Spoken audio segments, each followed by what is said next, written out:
But first, 3 rape cases dating back to the mid-90s may have been solved. A Hamilton County grand jury today indicted a suspect on several counts of rape and kidnapping.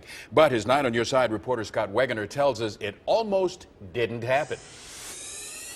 3 separate locations, Bond Hill, Pleasant Ridge, and Walnut Hills, scenes of 3 separate terrifying crimes. The rape of 3 young girls, 2 of which were 12, back in 1995. And now one suspect, 45-year-old convicted felon Stanley Leitner. Quite frankly, they're probably lucky to be alive.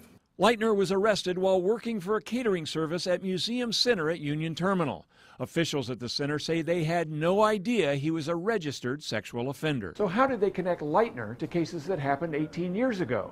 According to the prosecutor, all it took were a few cells of his DNA. And despite his record, that almost didn't happen. When he was released from prison in 2007 for similar crimes, prosecutor Joe Deters says his DNA was never entered into the database. Why they didn't take it or why they didn't enter it into the CODA system, I have no idea. U.S. Marshals arrested him when they found he was no longer living where he was supposed to be.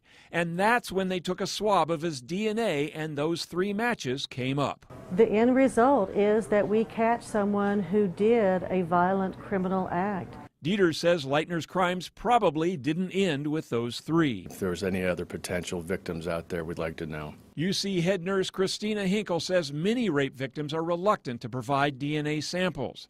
Hinkle says cases can be a challenge if the victims don't allow an examination. We could be letting someone go free. Scott Wegener, 9 on Your Side, Cincinnati.